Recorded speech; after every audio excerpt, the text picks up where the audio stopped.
welcome to another episode. Today's question is what makes people judgmental? What makes people judgmental? This is the mind, the thoughts.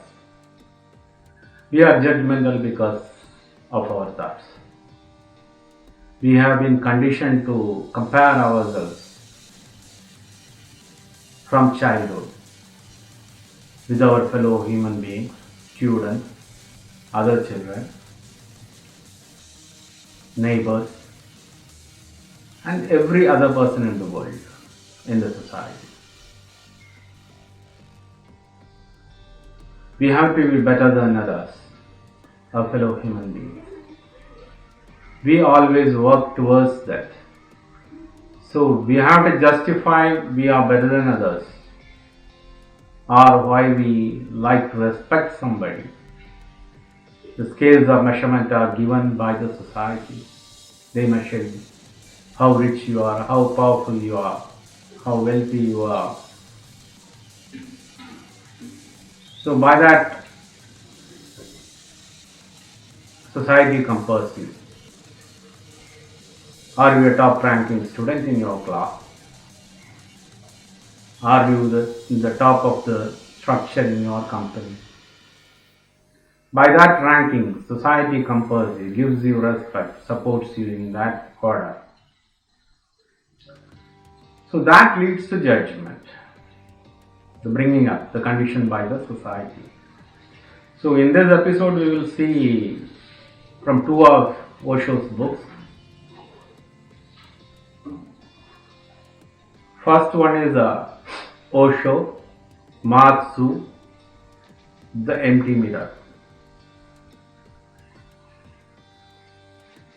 Matsu is a saint, and on one occasion he was sitting in the Zen bench as usual for meditation. Sasen bench it is called. Once he sat on the Sasen bench, he spat. Fellow monk, a junior monk, asked, "What did you spit?" Matsu said, "When I sat there in the Sasen bench, I can see the whole mountains, the rivers, and the whole nature in front of me. I spat because I did not like that." The monk said, "But universe is so splendid. Nature is splendid. Why did you spit like that?" "Maybe it is splendid to you, but it is disgusting to me." That's what Matsu replied. The monk continued, "What kind of mental state is this?" With the master's reply, the disciple said, "What kind of state of mind is this?" Matsu said, "This is the state of Bodhisattva." This is a little bit difficult to understand, but Matsu is spitting on the bench. He is not really saying that he did not like the mountains and the rivers and stars. What he is doing is seeing whether the disciple remains silent, non-judgmental, or makes judgment. Then the whole attitude is non-judgmental. Don't judge. And at least the disciple should not judge the action of the master. He should simply witness. He should simply see that Matsu has spat. That was a fact. Matsu is provoking him.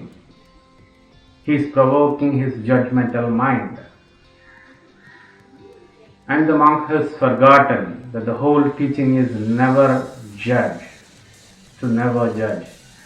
Just watch, and particularly watch the actions of the master. Never judge, just watch the actions of the master. Do you think Matsu does not understand that spitting on the bench is simply disgusting? But he wants you to remain unwavering, non-judgmental, just watching as a mirror. If a mirror was watching, do you think the mirror would say, "What are you doing? That's not good"? No, it won't. It will just reflect. If you are sitting there, it will reflect that. If you are spitting there, it will reflect. It won't make any judgment. The disciple missed that point. This could have been a great opportunity to become enlightened. Remember, the devices don't succeed all the time. Sometimes they fail. The master makes his effort wholeheartedly, but the disciple may not be in the right space to understand it. Now it is clear to a man of a little meditation that Matsu sitting on the bench is disgusting. So there is no need to ask any question. Perhaps he is provoking you, he is provoking your judgmental mind. And the moment judgmental mind comes in, your watching disappears, your watching mind disappears. Remember these two words, judgmental and watching. You can watch only if you don't judge. But the disciple could not resist asking. He asked, "Why did you spit?" He forgot completely that here he has to learn watching, not making judgment, particularly of any action of master. Master said, "When I sat here, there were mountains, rivers, and the whole natural universe in front of me. I spat because I did not like that." Still, the disciple could not understand. There were no mountains, no rivers, no universe there in front of Sasen bench. In front of the Sasen bench, nothing was there. No mountains, no rivers, no universe. The explanation was merely to test the student, the disciple. He said he spat because he did not like that. That is merely to test the disciple. In fact, the whole universe was not in front of the Sasen bench. The nature was not there. So don't be judgmental. That is the thing. Next, one more incident we will see from Osho's Path of the Mystic book. This is another story. The whole teaching of your morality is judgmental. And in that very teaching, this is also one part. Don't be judgmental. You are creating confusion. And the only way the child will be able to survive this confusion is to become hypocrite. He will judge. He will say that he is not judgmental. And he will believe that his judgment is a valid fact. But the reality is such that there is no valid fact. Even science has only relative fact, not valid fact. It can only be said that hypothetically it is true. Tomorrow it may change. More research may change it. So don't make it a problem. Don't try to solve it at the level of the mind. Mind is condemned to be judgmental. So don't try to do what cannot be done. What can be done is to slip out of the mind. Slowly go beyond the mind. And start looking from a witnessing silence. Perhaps then you see what is truth. That is the Sufi story of Junaid. One of his disciples said to him, "I trust you absolutely." And Junaid is a master, Sufi master, big master during his time. So Junaid replied, "Don't say such a thing because you are still in the mind. And absolute trust is not the quality of the mind. You have come here to reach that state where you can be in the absolute trust. But right now, don't say that." Because when the disciple said, "I trust you absolutely," Junaid replied, "You will have to reach that state. That's why you are come here. At present, you are not in that state. You are talking from your mind. So don't say that. The disciple was stubborn. No, I trust you, that is a fact. And it is not something that can be shaken or taken away. My trust, it is there.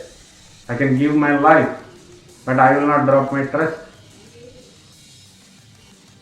Junaid said, okay, you can give your life. That may be a fact. But as far as trust is concerned, let us see later on. With that, Junaid dismissed it. And a few days afterwards, the disciple was roaming around the place, Junaid's place, and he saw Junaid sitting with a woman on a bench near a lake.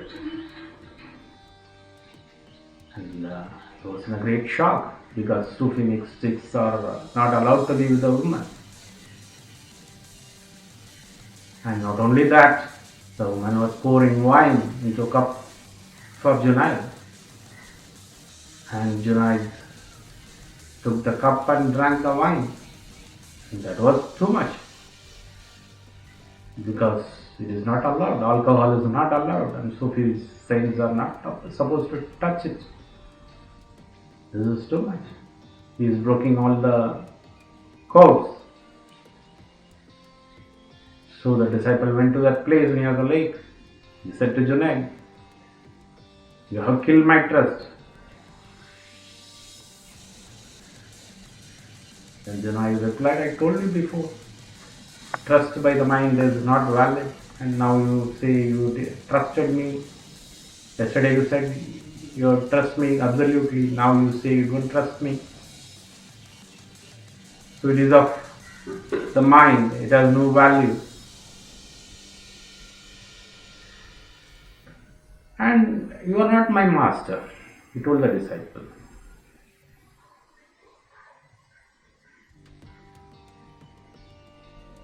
The disciple replied, no, you are not my master. You have been cheating people. You are drinking wine, you are sitting with a woman, and you have killed my trust. You are cheating on the people. This is what the disciple said. And of course, the woman was wearing a black veil, as a Mohammedan woman would do. Junaid said, taste the wine. It is nothing but water. It is colored to look like a wine. He tasted and he was puzzled. He said, what did you do with it? Turn back and look at the woman. She is my mother. And he turned back and the woman lifted the veil and she was Junaid's mother. So there was no wine, there was no woman. The disciple fell at Junaid's feet and said, forgive me. Junaid said, there is no need. I simply wanted to show you that whatever you told, that you trust me absolutely and you will give your life for me. That is through the mind. And don't say something through the mind. You cannot manage absolute truth, absolute trust. Now with the woman sitting by my side, you made a judgment. You thought that it was wine and there is a woman and you made a judgment. It's not your business. You are not my master. You have come to become my disciple on the condition that I will not sit by the side of a master, of a woman. Is that the condition? I will not sit by the side of a woman, or I will not drink wine. Is that the condition? It is not your business. So why you are disturbed? And whatever commitment you have given, it is given through the mind. You are merely repeating a social conditioning, what the society has told you.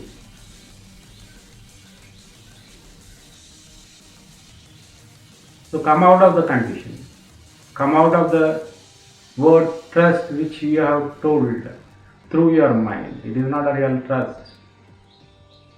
If you had a real trust, you would have tried to see the things in reality before making a judgment. So this is how Junaid explained or showed the disciple not to be judgmental. So with these two incidents from two of Osho's books, we'll end this episode. So it is our mind, our conditioning by the society, which makes us judgmental. So if you come out of the conditioning, come out of the ways of the mind, then only you will be removed from being judgmental.